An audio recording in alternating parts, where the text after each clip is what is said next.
We are all fighting for attention. How much attention can you draw? You make us sound like middle children. When Arsenal puts up a game and we all come and watch, what are we giving Arsenal? Attention. If we take it away, is it going to get sponsors? How do I now become the perfect attention seeker with video production? All through the ages of content production, the question has been, what story are you trying to tell? The moment you miss that you're a storyteller, the moment you forget that little bit, you're done. Did you realize after you got into the business how much of a creative you had to be, or you went in knowing that? Creativity is something that is based on the intuitive decisions you take instantly. You may not know how creative you are if you're not on the move. So my shot to all the upcoming creatives, be a storyteller, and the only way to feed a storyteller is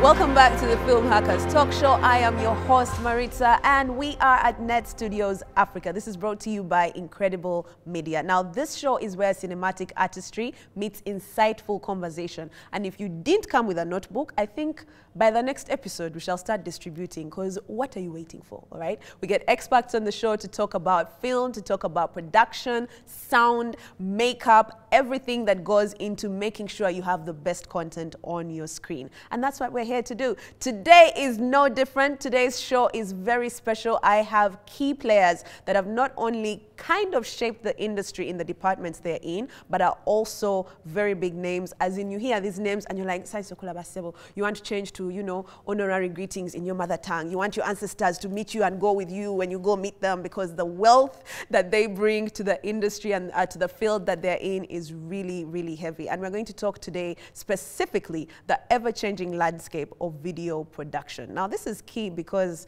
we're all looking at video day in, day out, whether it's our children sending us videos of our grandchildren, whether it is us watching content from our school teachers. One way or the other, we are engaging with video. And video production has changed majorly, not just in the last 10 years, but maybe even just the last 5 years with different technological advancements, generally vinji, all right? But today, I want to talk about Uganda specifically, what we've seen, what our special guests have experienced, and they can teach us one or two things to take with us on our journey as creatives. In the studio today, let me start with my left side. His dedication and his innovative approach has actually contributed and shaped the craft of video production. He's a renowned video director, creative force behind Men's Media. He's actually very popular from videos like socially conscious videos. He's been responsible, I forget the name, RTI, the adolescent? RTI, yeah. RTI, yes, RTI. He's also been responsible for a lot of music videos in this country, movies, and his contribution is not small, but very grand. And we are very, very, very blessed to have him on the show today. Ladies and gentlemen, welcome with me, Mr. Sechanzi Mohammed. Welcome to the show. Thank you. It's a pleasure. It's a pleasure to have you. How are you? I'm good. How are you? I'm okay. I want to ask, before I introduce our next guest, Men's Media, was it on men, or how did you come up with Men's Media? Is it specifically for a gender? Men's is the initials of certain names. Eh? So when I put them together, they create men's. That's a very Ugandan way to name your business. I like it. Yeah. But most people used to call us Abasajja. Yes, that's why I'm like men's, men's. Very, very happy to have you and to meet you as well. It's a pleasure. Also on my right side, another key player in the industry. He has not only contributed to how we shape sound production in this country, but his expertise in sound and film production have made him a pivotal figure. And he's a multifaceted filmpreneur, sound engineer, writer, producer. I feel like that list is longer, but he'll let us know. Ladies and gentlemen, help me welcome Mr. Hosea Jemba. Welcome to the show. Thank you, Marita. I am very happy to have you. You are also the founder of Arcos Media. Yes, I am. Also explain Arcos, because it does not sound like a name. It does not sound like a verb, an adjective. Is it a doing word? When I was starting Arcos, I really wanted to take the word arc, because it felt like what we are doing, people were not understanding it. I used to refer it to the story of Noah's Ark. Yes. Could imagine an old man trying to build an ark when there is no floods, no rain, no clouds, and they kept on imagining what people were thinking. So I like the ark, but there were so many ark finances, ark what, and my name is Hosea, so I don't call it. You can't call it Hosea's Ark. You'd be really fighting with the Christian people. Yes, you would. Blasphemy. so I call it Arcos. Arcos. You know, I don't usually ask why people name their businesses what they name them, but I'm glad I did today, because those are a lot of thought goes into it, and that's a profound thing to carry with you in business as well, a name that means a lot. And I'm very, very honored and blessed to meet both of you in future. Can we get a still picture so that I can use this to get into certain rooms in this country? Thank you very much. So getting into video production. As a content creator myself, very basic content creator. I don't have, you know, equipment. I am your classic social media content creator. I have ventured into video production. And I say that, and I air quote while I say that, because our understanding of video production is really minimal. And we don't maybe understand what goes into creating the kind of experience we have enjoyed, say, from music videos, documentaries, film, or even adverts or socially conscious messages that have been specifically curated to deliver a message that we receive and then send that message to other people. So the kind of production that we do does not have the lasting effect of the video production that you as professionals and people in the business have been able to, you know, to create. So that's where I want to start. When it comes to video, how do you make it that you produce something that will evoke what you're trying to evoke? It could be information, you're disseminating information. It could be you're evoking emotion, it's a wedding video. How do you reach your end goal when it comes to video production? And what are some of the things that you take in mind when you're doing that? Let's start with you, sir. We look at video production, mainly it's telling stories through camera. Or when you look at video, it's capturing any act or any scene on camera. That's a video. So when it comes to the productions we do, we majorly focus on telling stories, because we use this camera to write our story. So the camera is like a cinematographer's pen. So how are you expressing all these different emotions on screen? How are you bringing them to life? Because that's where the art is. Because we all use cameras differently. We all use the same lenses. We use the same lights. But what are those decisions you're making back to back to help you achieve something that is going to evoke someone's emotion? Because, you know, we're all fighting for attention. You make us sound like middle children. Yeah, basically everyone is fighting for attention. So if I'm going to capture you emotionally, what am I supposed to do on screen? How am I supposed to light? How am I supposed to choose my lenses? Because these lenses also have a language. Some lenses have a deeper language than others. So you have to understand that language. If you don't understand that language, your work might be mediocre kind of, may have a mediocre kind of vibe. But if you go into the details of why am I putting this light here? Because in cinematography, basically, every decision counts. Wow. By moving one light from point A to point B, may it change the entire feel of my scene. It may even change the story. Wow. Because that's how detailed it's supposed to be. So we as videographers or cinematographers, we always, when we want to achieve work that is going to attract attention, because it is an attention game, then you have to look at all these details and you have to come checking these lists that as far as this is concerned, I'm good. As far as this is concerned. So at the end of the day, this collective, the compound effect of these good decisions will lead you to a good production.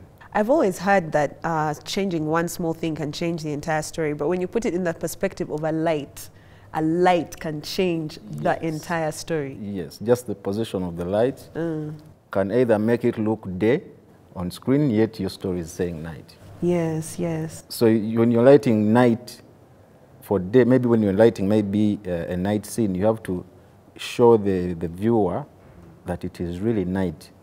Any mistake that is going to make it look like day, it kills the entire scene, it kills the story, it kills the continuity. It creates confusion, actually.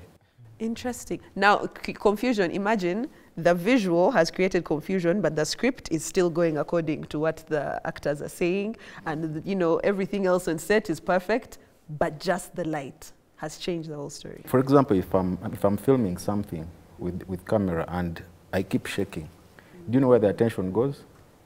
On the shaking. Me, I'll think there's an earthquake as a viewer. Exactly. So you're distorting the story. So if I'm having, for example, a scene which is cool, calm, subtle, I would need probably to use steady shots. Because having it handheld may impact the brain of the viewer to think maybe something weird is about to happen. Yet people are just having a good time. So you have to make all those small decisions. Yeah. That makes me think that, you know, video production has a script away from the script of, say, if I was shooting a film. So I have the film script, then now, as Mr. Meddie menz, you go back and write now a new script for video. Exactly. That's what you're saying. Exactly. After having our story, as a cinematographer, you get back and look through the story, and you're like, for this particular scene, how am I supposed to nail it? So you can digest, you can make options. You can say, I'll begin with tight shots to create mystery. Then I'll show the wide shots later. And you create all this just based on what, say, if it's a film, the film script has given you, then you, as the video director, you know how to make that look visually? Yes, of course, by the time you get to set, you have to have these skills of pulling off the different looks, the different, whatever you want to achieve. When I'm given a script by maybe a writer or a producer, I look through and I'm like, for this particular scene, I need to look at how I'm going to establish it. What do I want to achieve? Because that is the most important question per scene. What do I want to achieve? Yes. Because if you don't know what you want to achieve, you're going to waste a lot of time. If you know what you want to achieve, you can even use 2 shots. So you have to know exactly what you want from each scene based on the script or based on the director. You ask the director, what do you want to achieve in this scene? I want to achieve A, B, C, D. So you focus on that. When you nail it, you move to a different set.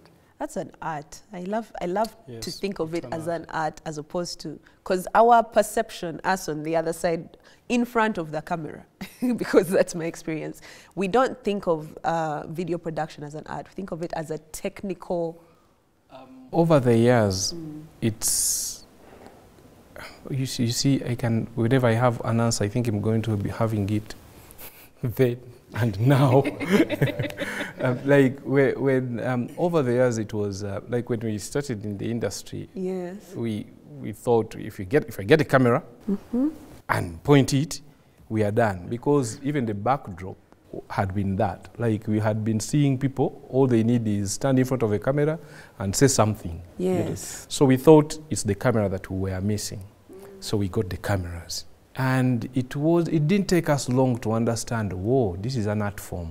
Nice. You really have to have a story behind. It's not just terera kukuba ekifaananyi zinira mwawo tutwalira abantu, you know. Then we started looking for storytellers. It was very key for us now to introduce, is there a script?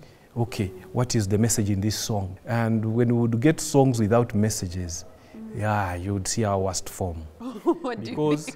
Because this guy had sung a song. Saying, no direction. This guy had sung a very good song, and now he's like, and Ulimba really popular. Yes. People are liking it. Give us a video. Yeah, like, but they like, what did they like? We did a video. I hope they don't get mad. So we did a video for Chameleon, and the song was called Bomboclad. That's my favorite. Chameleon and Weasel. That's my favorite video and song. Is it? It really is. Kakati, imagine you are the video director. Okay. A song comes to you, and its name is Bomboclad. Bomboclat is actually a vulgar word. Even when I'm speaking it, I'm a bit... Yes, it's but actually, not for our nation. Okay, yes. For Jamaicans and stuff, it was a dissing word, a bad word. So now we're going to make a video abusing people? You disrupt So then they had, of course, to package it and say, no, what we mean is those who don't like us, they should go to hell. It's a dissing song. Yes. So then like, okay, let's find a concept. There was no story. We could not figure out any story. So you know what I said? Let's just make you flossy, sit like your bosses, just dissing, get your dog here, and abuse, you know, just shoot off everyone who says you're not worthy. But then you would see, if anyone had been following our work, you'd see, oh, they struggled. Really? They struggled to come up. I know, I'm happy it's one of your best. But, it's really one of my best. But then for us as videographers then, we would use it as a chance to show off anything we wanted to show off. In that one, we had struggled with lighting on a white backdrop. We're like, this is a chance. After all, there is no story.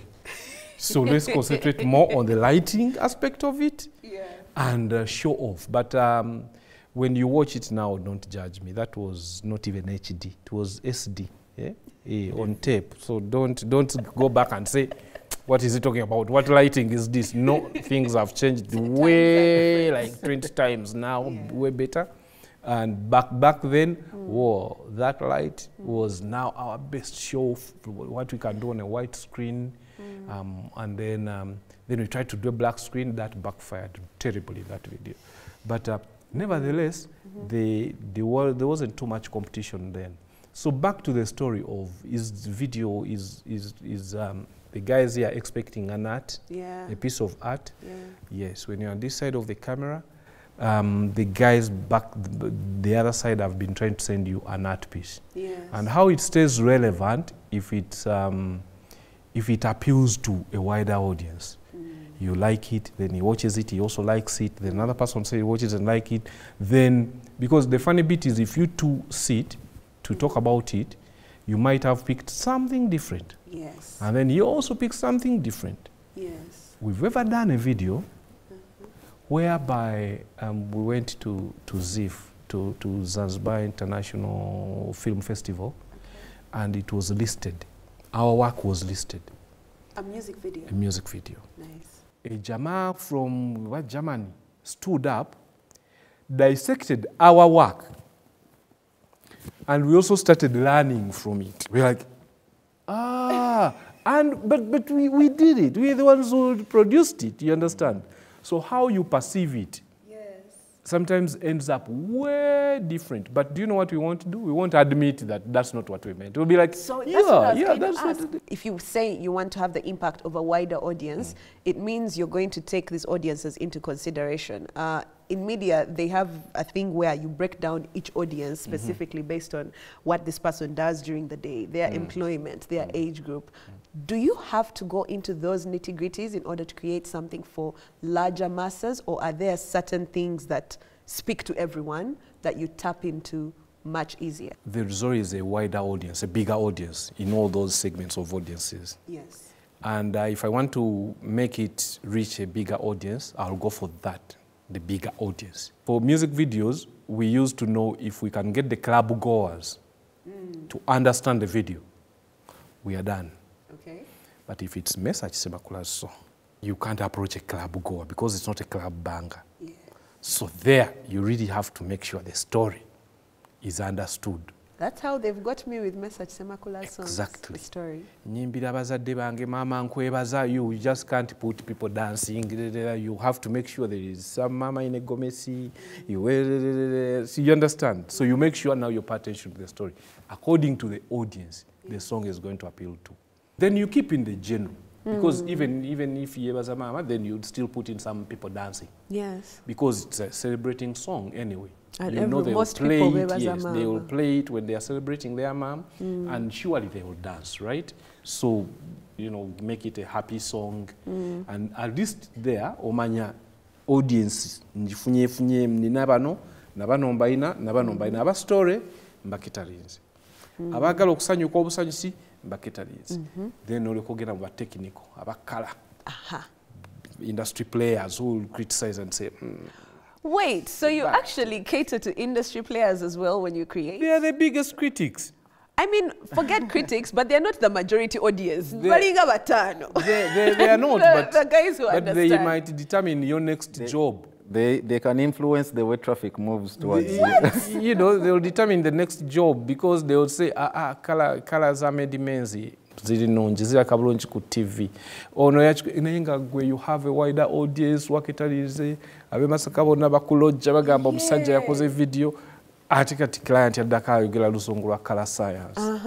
Kati so you have to make sure ne color science naye okiraba so audience nogera ngo ogifuna abanombayina nabanombayina ne ba technocrats imbayina. No. The technocrats are usually the hardest ones. Those are the hardest ones. And the whole idea is, when it comes to the technocrats, you know, because we are all artists. Yes, we all have different perspectives. Yes. And the point is, you will always fall on the wrong side of the technocrats. You understand? So it's all about following your intuition. Yes. The way you feel the vibe, the song. Like you said, when you're doing Mr. Semakula, you have to know what is his vision, what is Mr.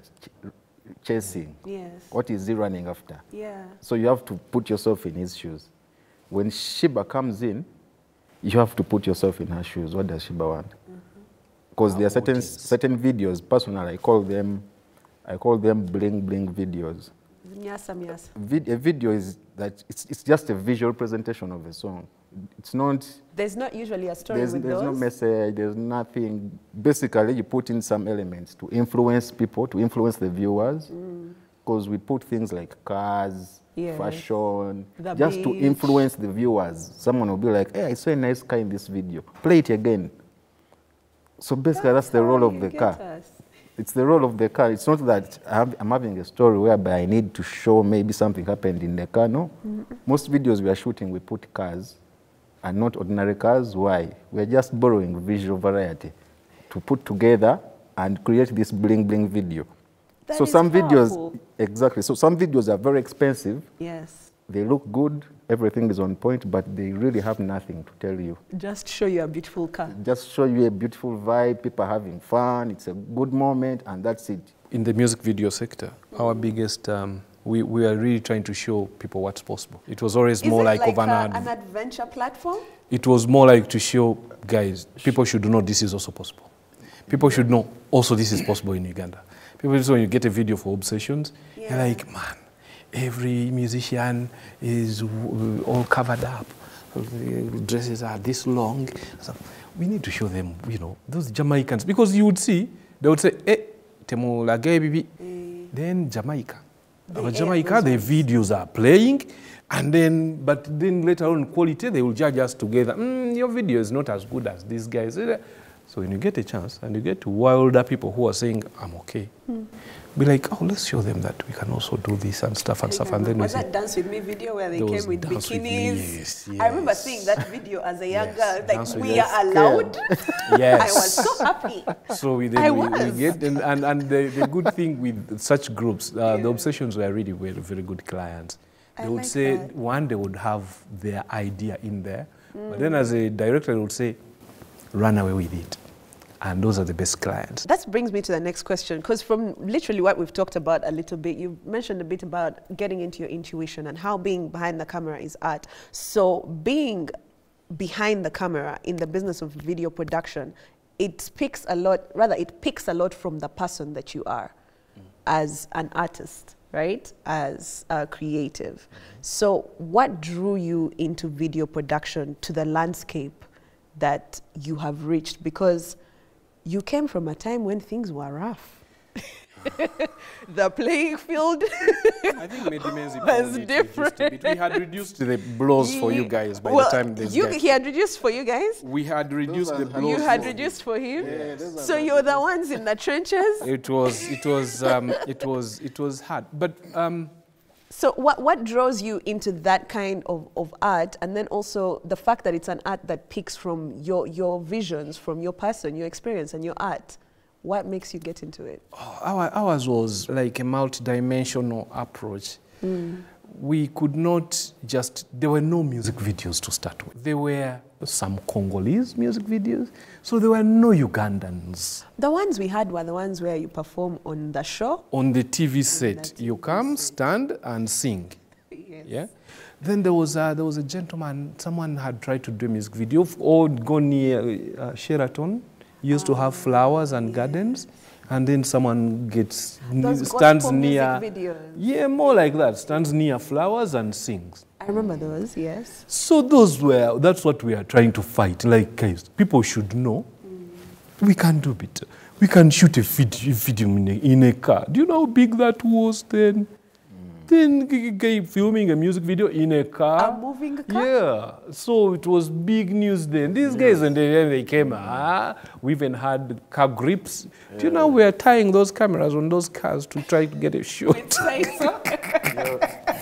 So that's why I'm curious. Me, don't had a jib, the other heavy, there's a heavy jib. The first jib I saw personally, it was very heavy. I don't know if you used it. You should have used it. No, we eventually used it, but the first jib we used, I think it was Chameleon's song on the beach. It's a Swahili norm. It's a dancing video. And Tingisha. We didn't have a jib. We tied that camera on a Cartoon's pole. Stop. We didn't have a jib. I see guys here playing with a drone, and I really want to tell them, like, I really sound like an old man. Like, do you know where we came from? You know? then in Chipepeo, we could not get any high angle, so we went to Umeme and hired a bucket truck. You know those bucket trucks that take you up. Now that thing is not smooth at all. You want it to come like, and it's. Now you see a guy here playing with a drone, like, So actually, I keep on telling my students and my younger guys in the industry, that you guys are lazy. You know, how come you're not giving us the stories we gave everyone back then? Talk to them, they're here. Struggling with, you guys are lazy people. They're obsessed with the like tech. An old man, but it's okay. I know, I start sounding, of course they all look at me as an old man, and it's okay, but we dealt with a lot more. And back to the point, we dealt with a lot more because one, there was now a big culture shift of is that allowed? You're asking me as a content creator whether I have a say. But we didn't want it to be shunned quickly because you can do something. Back then we had, the society was very judgmental and they could easily say... It was more intact. It was more intact. Abayai. No, but that's what they told us when we were growing up. The music videos we're watching, remove bayai. Now we're at the other end, being with the bayai themselves. And some of those guys were really, really as humble. Okay, later on maybe not, but they were really, really humble guys, coming from very, very good families. So, and they had very good art. And then you want to portray his song out there. And you're like, okay, this will be better representation. Let's do it this way. And the good ones would actually, the best videos that we can look back and say that was good, that was good. They would say, Mr. Director, do you know when that happens, the weight that sits on you, like, so you made a very good song. Now it's my turn to spoil it? No, I won't. Let me, then you become, you really get your creative juice working. By then, when you get a job, for example, or maybe a big artist, an artist you've been longing maybe to work for, because there are those moments you are like, I wish one day I get Chameleon's video. You're praying very hard so that one day you get the top artist and you showcase what you can do. So we always prayed for those moments. And every time you got that opportunity, you would feel like there's a lot of weight on your head. You're like... We would not even talk about money. Exactly. They would pay it. When you struggle to pay, but you're excited that you're going to at least have this platform to showcase what you want, because that's a big name. So that's a platform for you. Exactly. We used to treat it as a platform, because if you've been struggling to make videos for a long time, now time has come, you can access the top artists, and they are trusting you with their work. So you'll be like, okay, now if I do Bebe Cool's video, everybody's going to see that I shot Bebe Cool's video. Imagine how far that So, is from thinking about the art. You are happy you have the big artist, you're happy, but then you have to now start worrying about the audience, the song, the message, the color, you would have a lot on your shoulders. So basically, that was the challenging bit. You look at a big artist and you're like, now for this artist, if I make a mistake, if I make a mistake in this video, this is going to represent me. I either kill it or it kills me. So we used to spend almost whatever we were given in the name of impressing the big artist. Woo. And then the younger artists used to pay the price. Yes. But that's okay. Yes. That's okay, because I guess in that perspective, business-wise, it's marketing your future. Yes, basically business-wise, it was making sense. Did you realize after you got into the business how much of a creative you had to be, or you went in knowing that? The beauty with creativity, creativity is something that is based on the intuitive decisions you take instantly. Yes. That's creativity. Yes. So sometimes you cannot know, you may not know how creative you are if you're not on the move. That is so true. If you're not on the move. So the more you do something, the more you keep in there, the more ideas flow in. Yeah. The more ideas flow in. So with time, you're like, hey, I can also do this.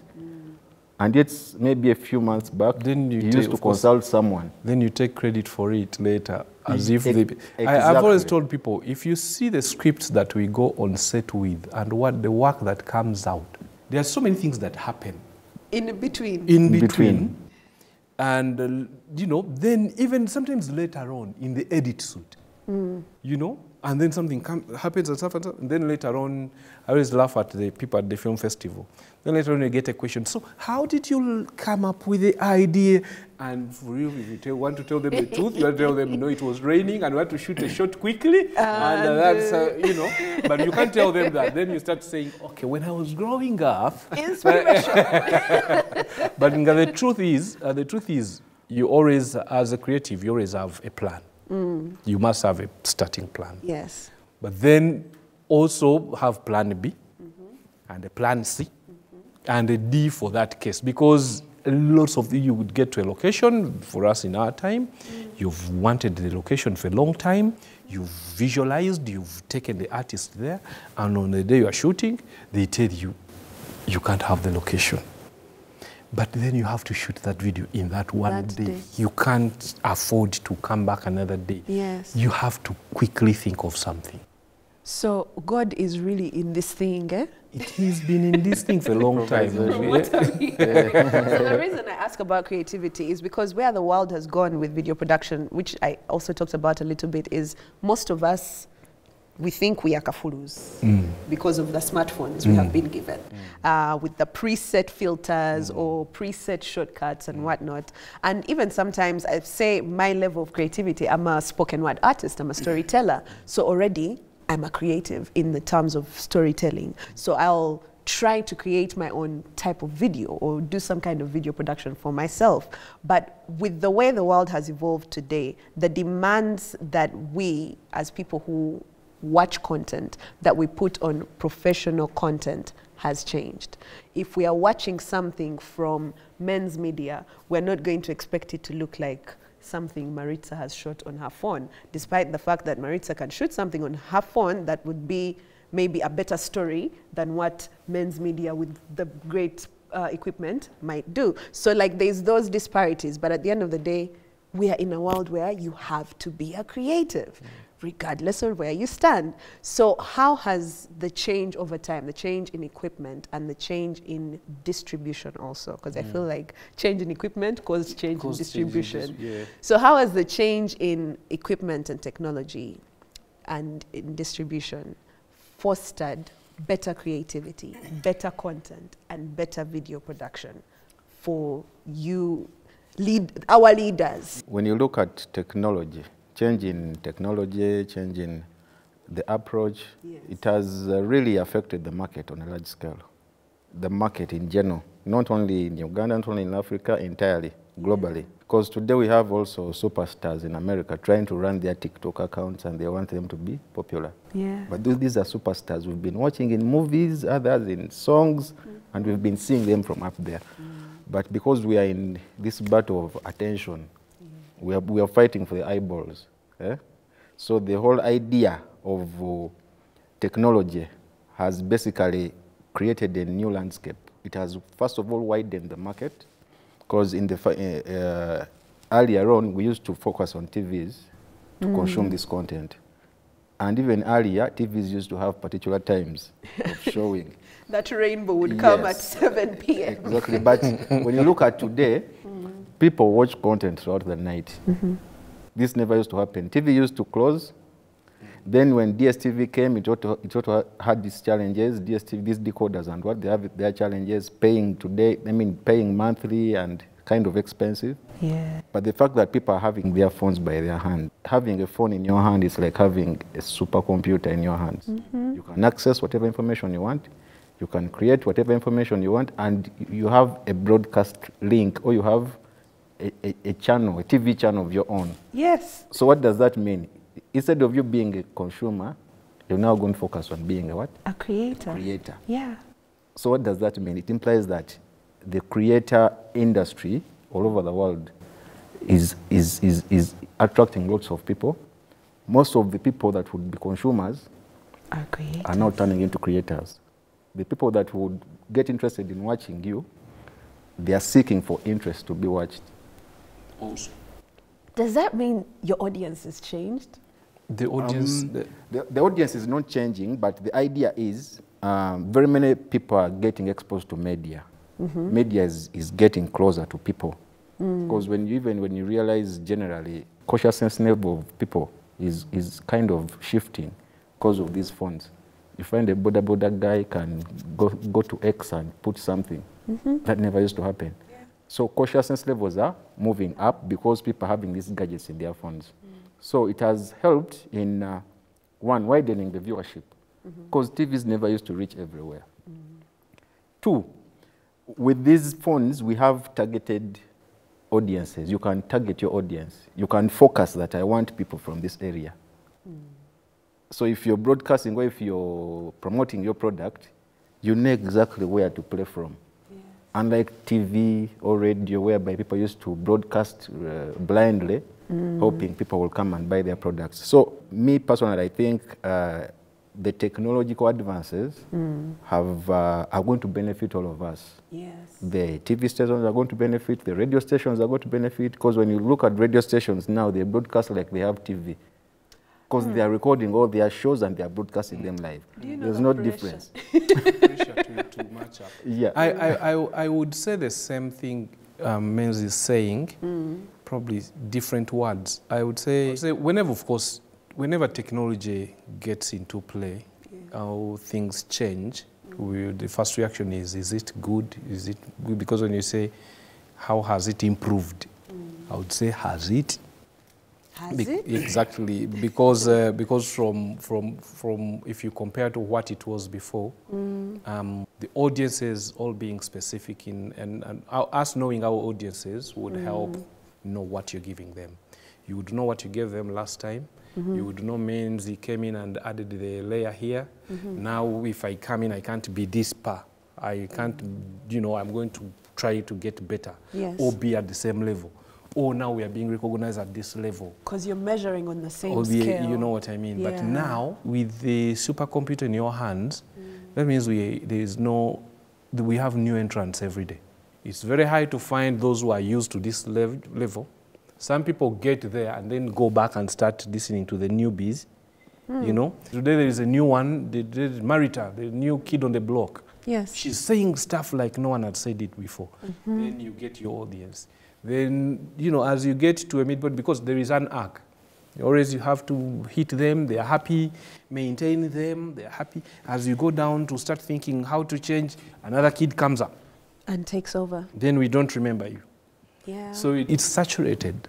That's what technology has done. It has, of course, widened the base. Everyone can access, but what they access is now the question. Because those who want just jokes, they have a place to find it. Yeah. Those who want comedy only throughout the day, they have a place to find it. Recently on TikTok, now there is a new breed there is a new generation. Some young, we didn't know young people can try to talk sense. Because all we could see, me when I joined TikTok, all I could see was the dancing kids. Yes, you get a song, get kids in rags, they dance on it. Yes. And then I'm like, is this all we can produce in Africa? Isn't there anyone who is producing? But now lately they are all talking sense. They are revisiting all their historical stories and how the whites stole our land, how they faked us, and da da da da. So I'm like, where your algorithm is. So you know, but I was happy that before I was saying, is this even better? Or it's come for worse? When I found out that actually people are discussing some better stuff about how Africa should represent itself, how we can't let this happen to us anymore. Yes. I was happy. I'm like, okay, that means there is hope for, every generation worries about the one coming. Did you know about that? What you've painted a picture for me is even the type of stories we tell have had a chance to increase. To increase, yes. Yeah. Because the audience is there. It might not be popular.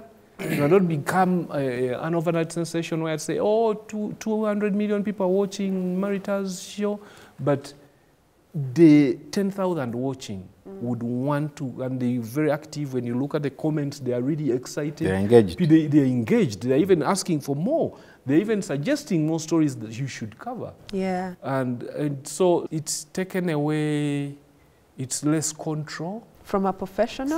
From the big bodies. From the big bodies. For us, when we are doing films and videos and documentaries and corporate videos, yes, they always had a purpose. Yes. Is this for advocacy? Is this for, is it teaching? What is the information behind? What is it teaching? Yes. There was no way you could just do a video that has, unless it's a music video, again, it would be for entertainment. And you would even say then, like it's you for entertainment. The video team would be exploring. Yes. You understand? So but now, you can find content. Basically, after watching it, you're like, okay, so what was the message behind this? But you've already consumed it. Before, you'd not get a chance to produce it. Wow. I had not considered that. And to add on what he's saying, you see, this is kind of political. When you look at the way systems are designed, systems are designed to have control by the governance. Yes. From up downwards. Yes. That's why you see governments are so much interested in media companies. Yeah. Because the media companies, they shape the narrative, that goes into the population. Yeah. And the role of the government is to keep the population in check. So keep the story. What social media has done, it has broken that barrier of saying that now the news has to be edited. You have an IP address. Yes. You can just post anything without anyone censoring it. I have a YouTube channel, I have a TikTok. So it opened doors to a whole new world of new possibilities. You see, out of the blue, we can have a superstar like Tenge Tenge. Who's Tenge Tenge? Tenge Tenge. No, I don't know. Barely. Okay, so I'm the kind.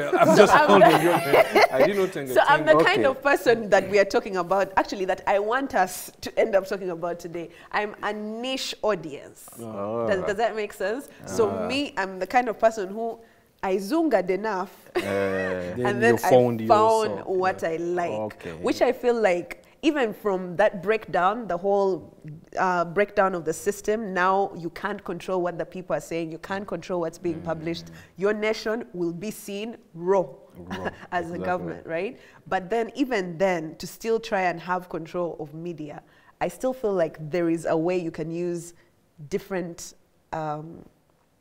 collectives of niches and still keep those niches feeding themselves. For example, the film niche continues to feed itself. We have shows like Film Hackers, we have award shows, we have, like these different niches that a government can still create to kind of have control? I think what the control is going to change from, say, government to, if you produce a show and we don't watch it, I think that's another form of control. To the people? Yeah. No, not to the people. Control in the people's hands? The control, the masses have the control. Yes. If we produce your nice show, because creatives, every time they go, they think they produce the best show. Yes. You should know that. Yes. So when there is no Menzi sees a video coming out of his edit room and says, yeah, let's just take. He thinks it's the best. Yeah. But if it gets 10 views, you understand, he's going to rethink. Then he'll start looking at who has 100 views. Then he'll start analyzing what happened. Let's talk about that. Yourself, okay, you're producing your own content. Yes, I am. If it gets 5 views, the pain. And you're just swiping and the next one has 2 million views. As a content creator, if you're not editing yourself, the world, the viewers are editing you, then you will try to change to what you rethink your strategy. You understand? However, the danger in that is there's always been types of market. There's always the popular market, the pop, we call it pop, and then there is always the market that is culture, whereby BBC doesn't care whether you will watch it or not, but they will do things the right way. Yes. They won't care whether 2 people watched it, but they will make sure it is done with a British culture. UBC doesn't care whether Ugandans watch it or not, but they will make sure whatever they show is as Ugandan as they come. Now, that will be the only danger that I see with the mass consumption that we have. Because should you do something and it's right and it's culture, but the masses are moved on and they just want to see dancing kids, that 2 months you will think culture is not important, then you will also try to dance. You know what I mean? Which is a conversation I want us to get into, because the numbers game, we are, yes, all fighting for eyeballs, but does the numbers game determine how good our work is, especially in this day and age? No. The numbers game is just good for business. Like when you're busy balancing things there, it is good. It is more about, reason why numbers do not determine the quality is because the way the numbers come in, they come in on different parameters. Exactly. You understand? Yeah. Someone may want you for your voice, just the voice. Even the song may not be nice, for example. Someone may just want the video you've put out. So because you put out good videos. Exactly. That's why you see we have top people with top numbers, but it's not the top talent. Don't mention names. No names here. Yes, names but here. we see that. We really see that. Because, like I told you, if you know, the whole art is about, like I keep saying this thing, attention, attention. Because there's a gentleman I met one day, and he was like, do you know your best currency? And I was like, no. He said your best currency is attention. You as Meddie menz? Anybody anyone, in life? Even you, your best currency is attention, yes. What would happen to your boyfriend if he was not acting as a boyfriend? What boyfriend? I'm asking just in case. I'm saying, by the time you stop acting as a boyfriend, you're not a boyfriend. You withdraw your attention. You get? Yeah. That's the best currency you have. Attention. When Arsenal puts up a game and we all come and watch, what are we giving Arsenal? Attention. If we take it away, is it going to get sponsors? No. So the game is attention. How much attention can you draw? So some artists have mastered the game of drawing attention. Yes. Because then the music product just moves freely into the population. Because one, they are the talk of the town. The artists we've seen here that are kind of not good in terms of behaviors. Yes. But at least they've remained there. Yes. Why? Good or bad is good publicity. Is attention. Is attention. Is currency. Is currency. That's why you see the top artists in Uganda, they are not the most talented. But they just know the game of seeking for attention. How do I do that with good video production? Because content is king now. Yep. And yes, you know, newsletters are coming up. Did you know even audio content is coming up, rivaling video? Now, yeah. It's rivaling video too. Yes. And it's been quite impressive. But how do I now become the perfect attention seeker with video production? How do I use video production? All through the ages of content production, it be film, music, stuff, the question's been, what story are you trying to tell? It still goes back to story. It goes back to storytelling. Okay. It's the moment you miss that you're a storyteller, the moment you forget that little bit that you're a storyteller, you're done. However popular you might get for a little while, the moment you stop telling the stories, yeah. We were talking about when people were saying, oh, TikTok is for people with small attention span. Yes. And you remember the one, who did I marry? Who did I marry? Yes. 10 minutes long. It was 10 minutes long for each video, and yes. there were 52 parts. I didn't even know there were 52. There were 52, so that's 52 times 520 minutes. So that means it goes back to the story. Yeah. What type of story are you telling? And there is always an audience for that story. If you try to go with the popular things and stuff, that's how we end up having nudes and people dancing, and you know, because we are trying to get as many eyeballs as possible. We'll, you know, people are going into depression just trying to get eyeballs. You know what I mean? But if you're a storyteller, but then also there is an aspect of culture. Yes. Art form has always been for culture, whether you want it or not. Someone should watch a Ugandan music video and at least find some Ugandan element. Yes. The music videos from Jamaica, we would know instantly it is Jamaican. But the way it sounds, the beats, the word, you understand? And it would even sound to it as a foreign song. You understand? Then a local song will come on. And then now, where the problem comes in is when the local song sounds Jamaican. That happens a lot here? It happens a lot. Then we start treating it as a Jamaican song. Giving it the attention we give the Jamaicans. Now, problem is when you can't sustain it, because the Jamaicans are producing videos every day, and for them it's so easy because it's their culture. Will you maintain it? Now, what if you had come in with a Ugandan approach from the beginning, saying, me, I'm Ugandan, and this is Ugandan, you understand? And this is Uganda culture.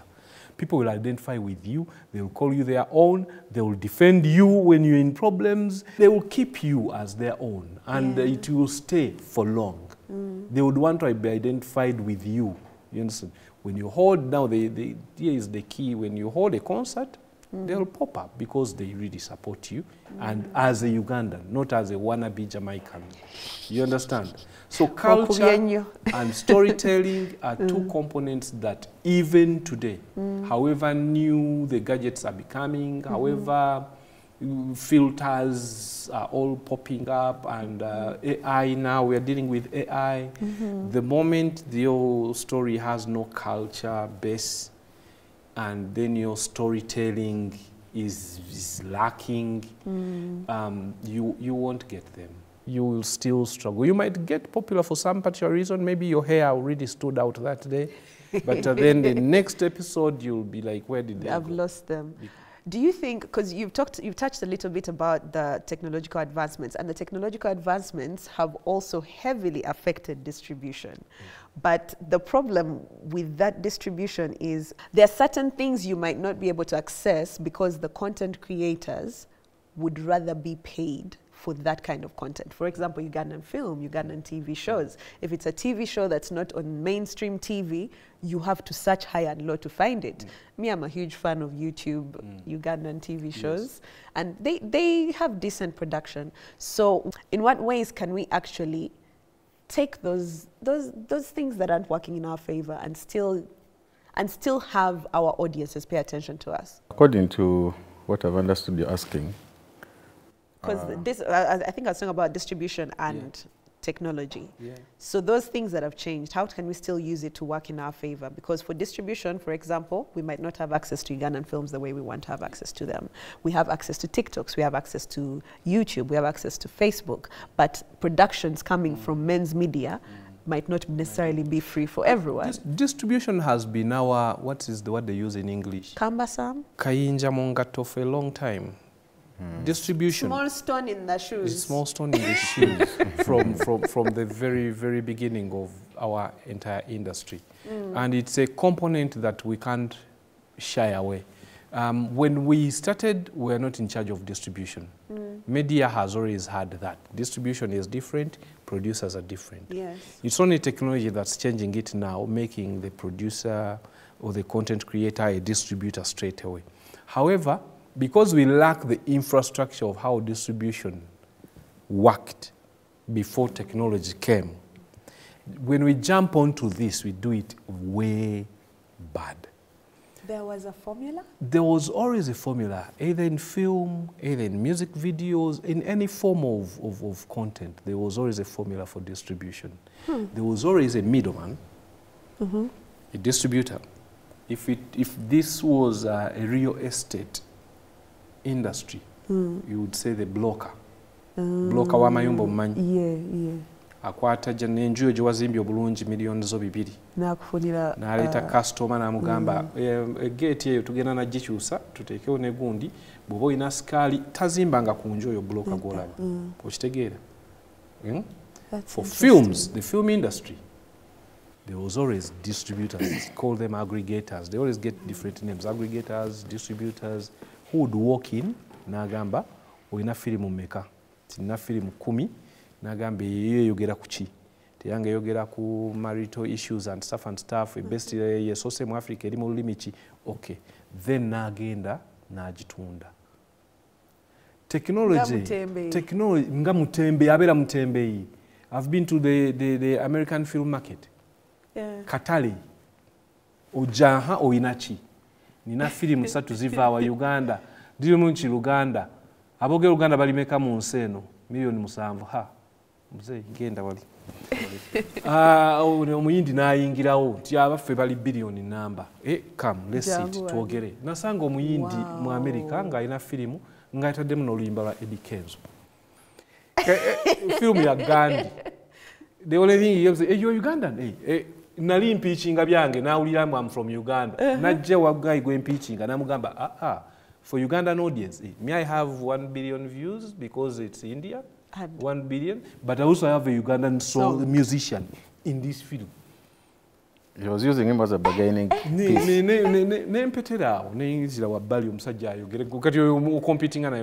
So there was always a distributor. Interesting. Okay. Now that distributor mutembe yoyo nga yayamba ba creatives ne batalwana nnyo ne basigala mu the artist mu art environment. Kuba bano ene mabega ba writer ba director ba ni bonna ba creative. You've been with creatives, you know their ways. We are very creative. We are not professional business. Then nga tugezako nga tukuze enviiri ne ziyimirira. Otereba oteekawo ka bridge ako. Tuyagala bantu okitegeera. Then obudde bwabwe tebazuukuka ku 8 bo. Bo ba 11 na PM to AM. Post meridian. Kati omuntu bw'atyo kumugamba nti waliwo meeting mu boardroom ku ssaawa 2 ez'okumakya twogere ku firimu y'eri gye wakola togera mufuna nga tusobola mufuna okitegeera. Kati bwe baba basambi ba mupiira bemuyita ba agents waliwo ba agents asamba omupiira si yagenda mu Manchester n'akonkona ku luggi ti wayi muyinayo akafo munteekemu agent yabeera yagenda dda myezi nga 3. So for us and mostly in Africa we've lacked that bit. Then before we could master it, technology naayingirawo. That's how musicians peng sorry, not peng could be known in Dubai before I know him. That's powerful. Then as they tell me, hey, you're doing something here. If you can include this person, like, who is that? But the guy they're talking about stays 1 kilometer away from you, but you didn't know him. But then guys in Dubai are asking you for content with him in it. You understand? Because somehow he put his videos on YouTube or TikTok or a new platform you might not even be familiar with, and he's popular then. You understand? So distribution is still an issue. Because now, and actually it's going to get worse. Because what do you mean? How much worse can it no, get? no. If we don't sort it quickly, Yes. no. I mean, see, we'll find a way. We always find a way. Not that when it gets, but for us who are thinking in that direction, we really have to unlearn of how to attack distribution, because right now it's going to be very straight. The same way you have your own niche, you have your own TikTok followers. You know they've started paying. Yes, there's TikTok creator accounts. So they pay you directly to your account. Yeah. Content straight to the customer, and they pay you to show you how they appreciate. So you will have your own channel. You will be popular with your 10,000 people, and the guy next to you will never know even how big you are. That's They true. will just see you acting big. They will even hate on you. Or Do you think... in our society here, we don't know you. But you, with your people, they know you, they follow you. We don't even know your art. We don't even like your art. Yeah. But you, with your niche, you have your people. Yeah. You're sustaining yourself. But then, culture is us. Yeah. How do you fit in with us if the people you're supplying, okay, like you, but then for us, we don't understand you? You see why I say That's it's why I going was to like, get a how, bit how murky. do we leverage the shifting, the changes in distribution and the changes in technology to work in our favor as professional, as people in the professional video business, whether it's film, whether it's music videos, whether it is even Spoken podcasts word. like this, spoken word.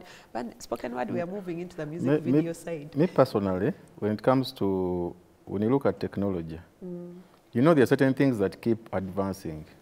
Non-stop. Non-stop, they keep Yeah. advancing, but the basics never advance. What do you mean? The basics are always the same. Like for example, when we go to cinematography, when you look at the shots, they've been established for years. They've been meaning the same thing. They will still remain the same thing. Even in future, they will remain meaning the same thing, as in the kind of shot you use. For example, if you're using your iPhone, and I'm using a professional camera. Yes. Okay, let's switch. Maybe I give you the professional camera, I use the iPhone. Cut you out. So when I use the iPhone, because I have the skills and I know the basics, I may produce better work. Standard, you will. You may have a better resolution.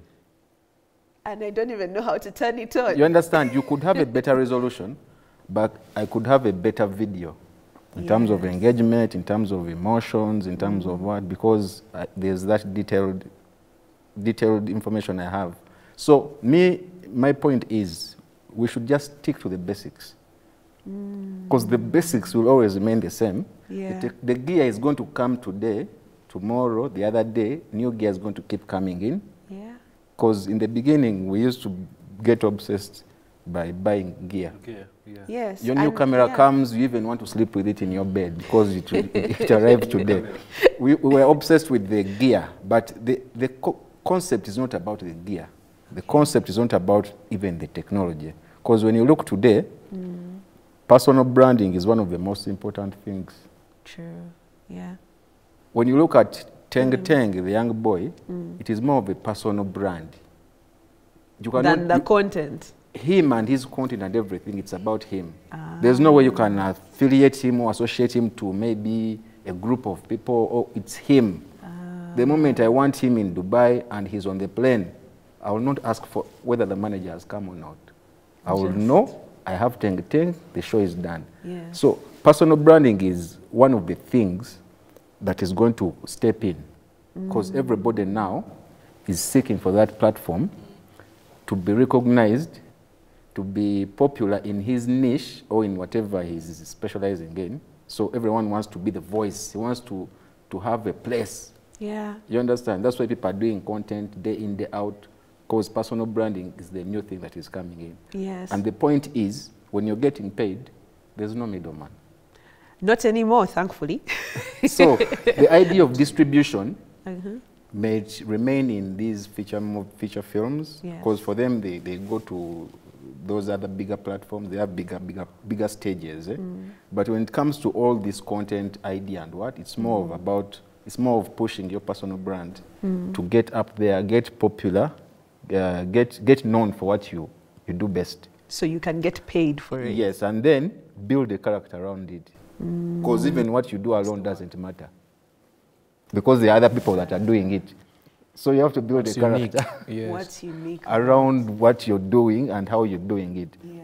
So this is how people are coming up with videos, trying to teach people that, for me, this is how I approach this. Professionally, it could be done like this, but this is my approach, and it works for me, and it is okay. So when you start doing things like that, and people are like, hey, I think this guy is cool.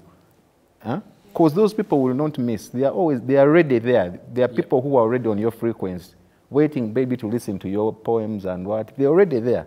But just accessing them and getting them to know that it's you, what's the product they want. So one thing that's a constant in life is change. And in the last 5 years, we've seen the most, in my world, unimaginable. I don't know about if it was unimaginable in your world. In my world, I saw the most unimaginable technological changes to how we create content.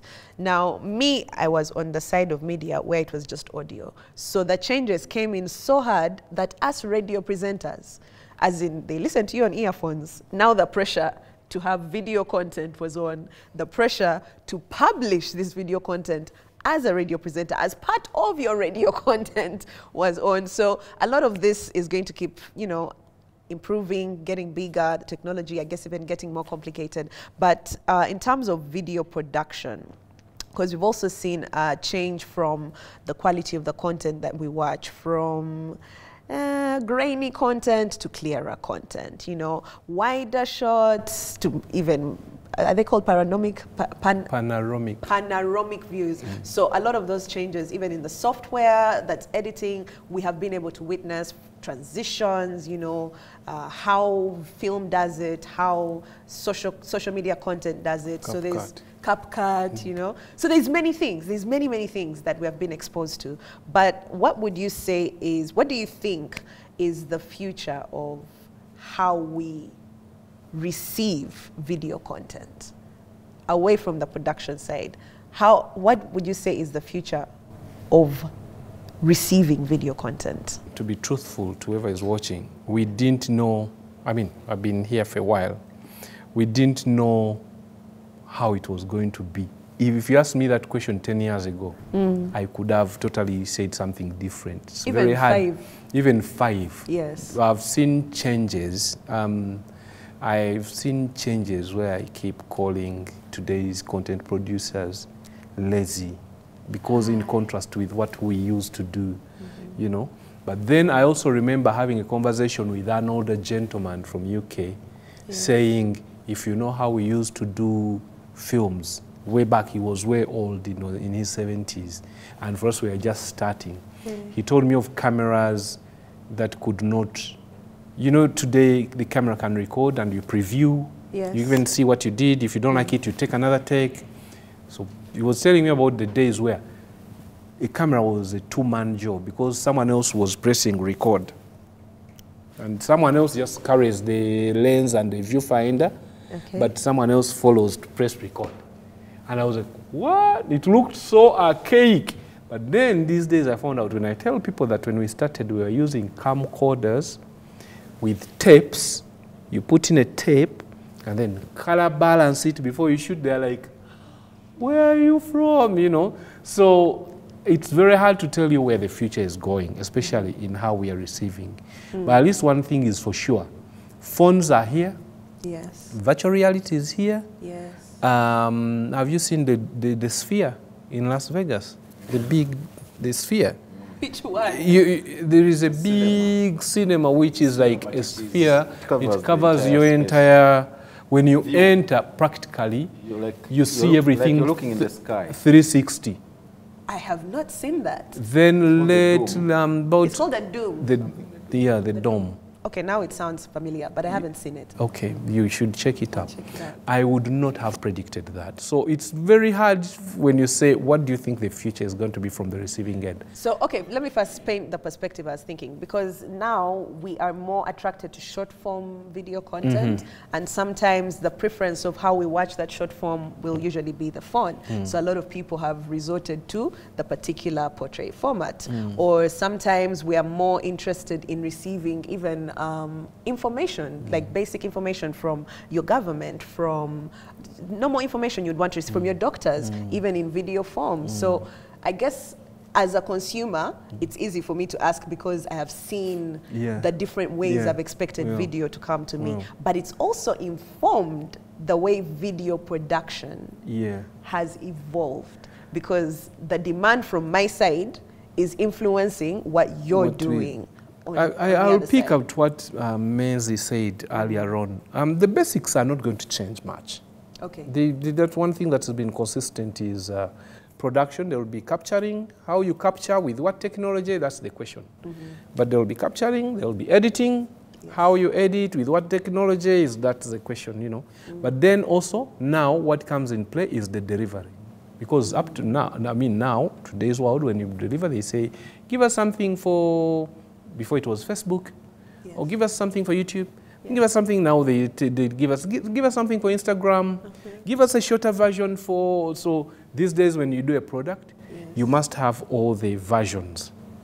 Now the challenge to me, the producer, is having a 10-second clip carry the same weight as the 1-minute clip, carry the same weight as the 8-minute documentary I had made in the beginning. You know, that is always the challenge from the content creator, especially us who are doing the long form or the documentaries and stuff like that. You have to cater to our you have to cater for your short attention span. But also getting back to another conversation is, if the story is powerful, no one worries about the attention span. Sure. But if the story is popcorn media, the way we call it, if it's popcorn, you know, then you have to worry. You know, you can, they tell you, hey, people, you're losing the people, you're losing the people. 10 seconds, 15 seconds. And, you know, when we make TVCs now, we have to cater for the 15 seconds. A TVC, you know, 15 seconds, you have to have made your point quicker. If it's, and, you know, we had picked on comedy. We made sure all our TVCs are funny because people relate with comedy. But by the time you make a joke in 10 seconds, to be clear, in 10 seconds, 1, 2, 3, 4, product placement, call to action. Hey. Which comedians are writing these?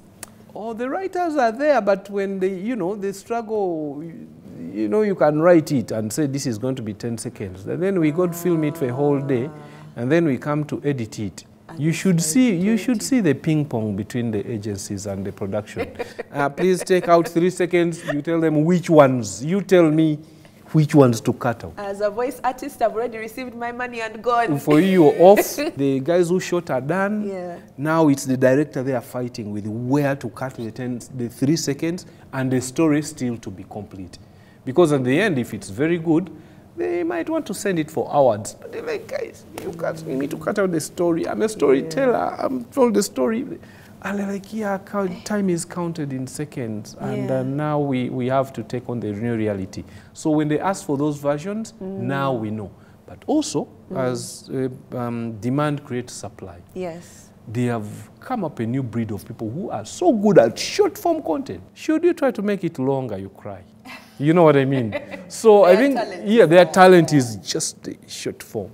So you employ those. I guess it will help also to know what kind of video creator you are. That's now the answer.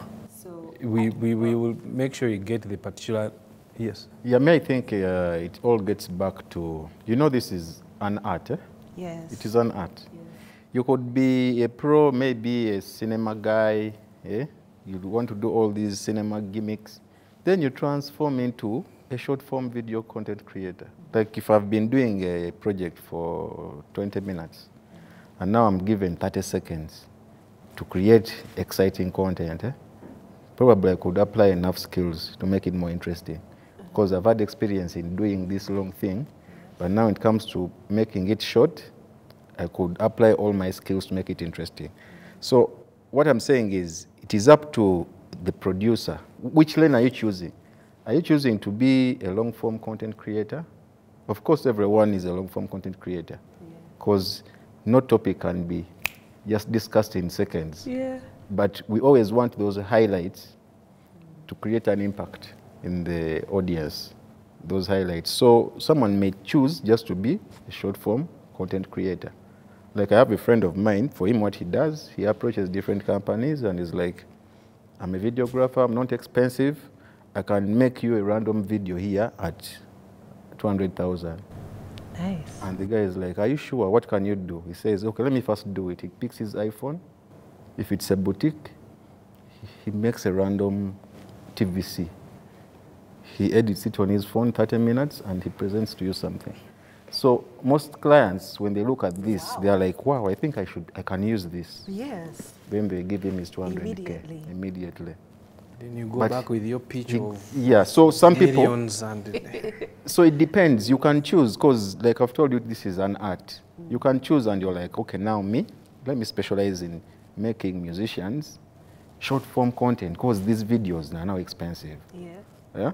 But I can get my iPhone or get a simple camera, because I have a lot of tons and tons of experience in doing music videos. It's going to be easier for me. So I'm like, to hell with doing long form music videos. Let me just do short content for artists. Then you specialize in that area.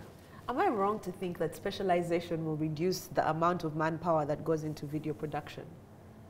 Because it has already reduced. It has already reduced. Because from what I'm hearing, that one with his iPhone has already killed out like 10 middlemen. Whether it was a script person, that is before AI comes in play. And that's even before AI, and now AI is doing a lot in terms of the editing software and whatnot. So how many jobs are we relinquishing? But sometimes we have to understand, we have to accept the way the landscape is morphing, because it is changing from one state to another. Because recently I saw a certain guy, he's called Landlord, very popular on TikTok. I think I know Landlord. He made a commercial of selling matchbox. Yeah. And the way he executed it, I don't think even an agency would come up with that idea. Because it was very funny. The camera angles, it was out of the box. Because you know when you're shooting with a phone, you can just swing it the way you want. It's not like these cameras here. You have to be careful. So they used to have those funny facial profiles. Someone zooms the phone into your face. You know, something you can't achieve there. Because these phones have that wide angle vibe that exaggerates certain shots, and it brings out this certain comic vibe. Because when you look at Landlord's content, it has that element in it. He uses a wide angle lens that makes his content look funny. So these are things you can adopt along the way. And on that gig, probably he was paid enough money. But gone are the days, back in the days, that concept would go in meetings for the concept, we would have different ideas. They would come and choose costume, they would choose color. But this is one TikToker who was given a gig, 1, to produce the advert, 2, he's using his actors, 3, he's the one broadcasting it. Imagine. To his audience. To his audience. Because he has the numbers. This guy walks in with an audience. Yes. So as a producer, exactly. So as a content producer, if you have the numbers, that is where we are going. Because money is going to come straight into your pockets. Yes. I like that. So we should not stick to the old school vibe of I learned it this way. This is how I'm supposed to do it. Because the times are changing. Eh? Yes. But I did take that tip where you said you need to understand the rules in order to break them. I think about having the experience of video production. So now when you go to do smaller content, you have already this to back you up. I've taken too many notes today. But I think for me, my biggest takeaway is you're an artist. What you are doing behind the camera is art.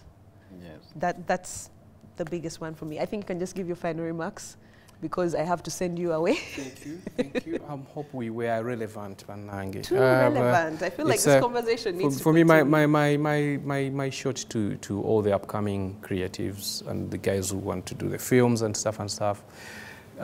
Please be a storyteller, and the only way to feed a storyteller is you read, you learn. We have directors who don't even know how to read, but you read, pick up experiences, or watch as many other storytellers, so you enrich your soul, so that when you come to give us content, you really have something where you're drawing your energies from. As an artist, you're an artist.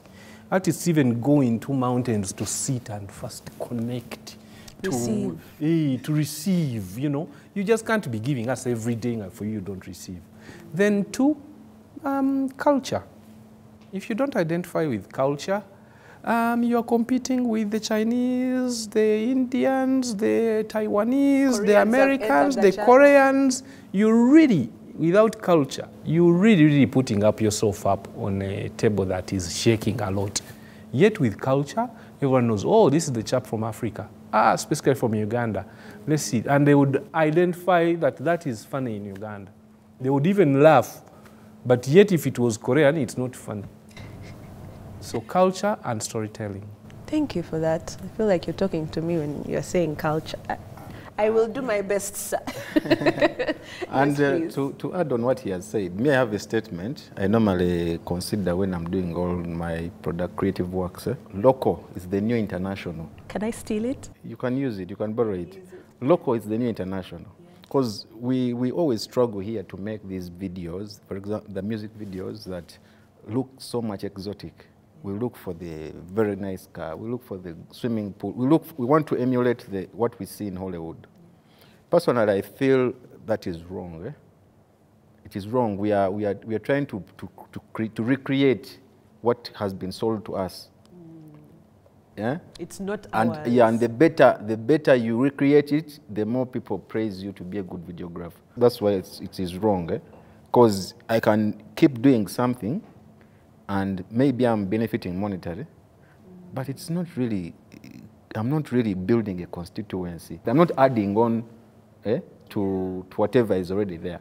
So when you look at artists like, for example, Eddie Kenzo has done it. He likes affiliating with culture and tradition. Even in his videos, some people don't know why Kenzo's videos perform well, but Kenzo has used this trick.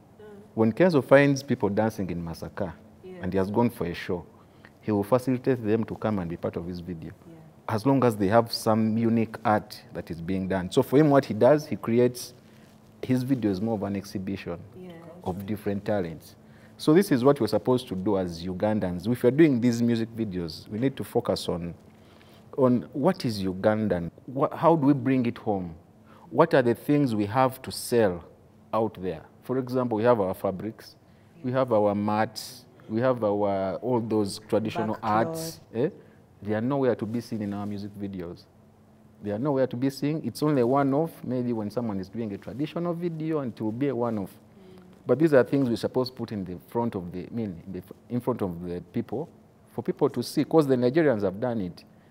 They have hit their culture hard into our faces, that we also now dress like Nigerians. We speak Some like people have started speaking like demo. You see? So that's the power of film. So me, I'm calling upon people in this game to try to embed that element of originality. Let's embed this concept. Let's be more compelling to the people that are watching our stories, rather than trying to create this big distance. Because if I do a music video and I'm maybe in a Lamborghini, I'm doing what? This fan will only look at me as if he's dreaming. He won't be inspired. No. He will look at me as if we are in two different worlds. Yes. So we should always bring it closer in our storytelling, in our production design, because that's where that's the major area, production design. When someone looks at your production, do they feel something, or it's just a normal video? So production design, the scripts, even the dialect, when we are writing these stories, let us try to incorporate the language. Yes, the language. Let us be Ugandan before we think of impressing a Nigerian, a Kenyan, or a South African, because those guys are selling their cultures. But for us, we are busy copying them. So you cannot be better than someone at their own game. So basically, those are my ending remarks. Thank you so much. You cannot be better than someone at their own game is a description of Uganda's entertainment scene. We copy-paste a lot, quite a lot. But I think this conversation This conversation should at least set off some light bulbs in a lot of people's minds, because you haven't just given us on video production, but also the entity of an artist, the business of an artist. And there's a word you said in one of your last remarks was, we need to be compelling. And I feel like that's the essence of storytelling. Thank you so much. It has been an honor. I would bow, but I feel like the camera won't catch my head. I don't bow, not today, another time. But thank you for watching the Film Hackers Talk Show. It is on YouTube, accessible anytime, at all times. And you can actually get in the comments section and highlight some of the highlights of this conversation for you, and ask questions as well, because we do like to have as many guests come on here, talk to you, let you know what's in the industry and where we're going, so that you can definitely come along. My name is Maritza. Thank you for watching.